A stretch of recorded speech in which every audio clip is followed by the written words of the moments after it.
और इसी बीच एक बड़ी खबर है मुरादाबाद से, जहां अवैध कब्जे पर एक्शन लिया गया। नगर निगम की बुलडोजर कार्रवाई देखने को मिली है। अवैध मकान और दुकान ध्वस्त की गई। नाले पर बना हुआ ये मकान था। चौराहे से रामलीला मैदान तक एक्शन लिया गया। ये तस्वीरें आप देखिए, जो एनक्रोचमेंट था, दुकान के आगे कब्जा किया गया था, पर तस्वीर बनवाई गई थी, सभी पर कार्रवाई की गई। रामलीला मैदान तक एक्शन दिखा।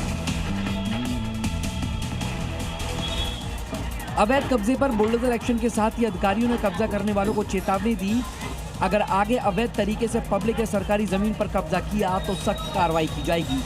बुलडोजर की कार्रवाई के दौरान कानून व्यवस्था बनाए रखने के लिए पर्याप्त पुलिस फोर्स भी तैनात किया गया था। कार्रवाई से प्रभावित लोगों में नाराजगी देखी गई, जबकि आम लोगों ने सड़क को कब्जा मुक्त करने के फैसले का स्वागत किया। फतेहपुर के गाजीपुर थाना इलाके में धर्मांतरण को लेकर के बड़ा बवाल हुआ है। यहाँ घर में चल रही प्रार्थना सभा में बजरंग दल के कार्यकर्ता पहुंचे, बवाल काटा।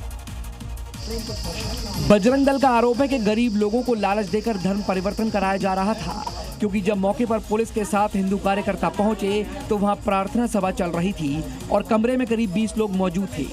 साथ ही मौके पर क्रिश्चियन धर्म से रिलेटेड कुछ बुक्स और फोटो भी मिले, जिसके बाद हिंदूवादी कार्यकर्ताओं ने हंगामा किया और साथ ही आरोप लगाने लगे कि हर रविवार को आरोपी के घर भीड़ जुटती है, जिसमें हिंदू धर्म छोड़कर दूसरा धर्म अपनाने के लिए प्रलोभन दिया जाता है।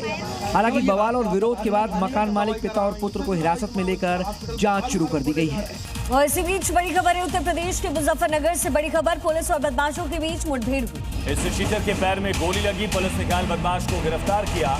बाइक और तमंचा इससे बरामद किया गया। इनामी बदमाश पर बहुत सारे केसेस दर्ज थे। उत्तर प्रदेश के मुजफ्फरनगर से बड़ी जानकारी, पुलिस और बदमाशों के बीच मुठभेड़ हुई। ऑपरेशन लंगड़ा के तहत ये कार्रवाई की गई। हिस्ट्री शीटर जिसके पैर में गोली लगी है, कई ज्यादा केसेस इस बदमाश पर दर्ज थे। डकैती भी डाली है, आप कभी करोगे अपराध दोबारा। बाइक बरामद की गई, तमंचा बरामद किया गया, पुलिस ने गिरफ्तार किया। पुलिस के कंधों के सहारे चलता ये शख्स एक हिस्ट्री शीटर है, जिसे पुलिस ने मुठभेड़ के दौरान गिरफ्तार किया है। इनाम के पास से पुलिस को एक बाइक, तमंचा और कारतूस मिला है। पुलिस की माने तो शातिर इनाम पर पहले से कई थानों में आपराधिक मामले दर्ज हैं। हालांकि इस दौरान उसका एक साथी अंधेरे का फायदा उठाकर मौके से फरार हो गया, जिसकी तलाश में पुलिस लगातार कॉम्बिंग कर रही है। और इसी बीच एक और बड़ी खबर है यूपी से, जहां आगरा में पुलिस और बदमाशों के बीच एनकाउंटर हुआ। एक बदमाश के पैर में यहाँ भी गोली लगी है। पुलिस ने 2 बदमाशों को अरेस्ट किया।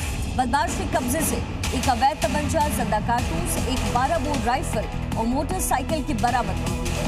पुलिस और बदमाशों के बीच मुठभेड़ की बड़ी खबर। आगरा में भी एनकाउंटर हुआ। मुजफ्फरनगर में एनकाउंटर किया गया है। यूपी पुलिस का ऑपरेशन लंगड़ा लगातार जारी है।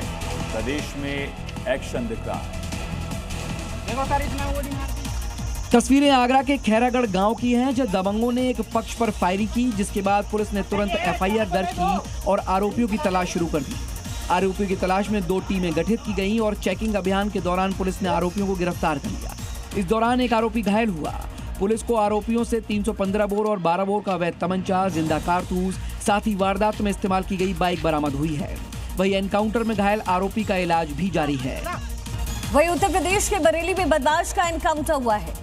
चाकू से हमला करने वाला बदमाश गिरफ्तार किया गया। आरोपी ने वकील पर अटैक किया था। बचाव में आए मामा मामी पर भी अटैक किया गया। मुठभेड़ में आरोपी के पैर में गोली लगी है। बरेली में बदमाश का एनकाउंटर पुलिस ने किया है। 24 घंटे में आरोपी को अरेस्ट किया गया। तो आरोपी बिलाल के खिलाफ इस घटना के बाद से इलाके में दहशत का माहौल है। पुलिस ने मुकदमा दर्ज कर आरोपियों की तलाश शुरू कर दी है। घटना गुलाब नगर की बताई जा रही है, जहां पीड़ित वकील ब्रजेश मिश्रा का आरोप है कि बिलाल घोसी नाम के युवक ने पीछे से हमला कर उन्हें गंभीर रूप से घायल कर दिया। इतना ही नहीं, बचाव करने आए मामा मामी पर भी जानलेवा हमला किया। बताया ये भी जा रहा है कि आत्मरक्षा में जब ब्रजेश ने डंडे से हमला किया तो आरोपी मौके से फरार हो गया। पुलिस ने केस दर्ज कर लिया है और तलाश शुरू कर दी है।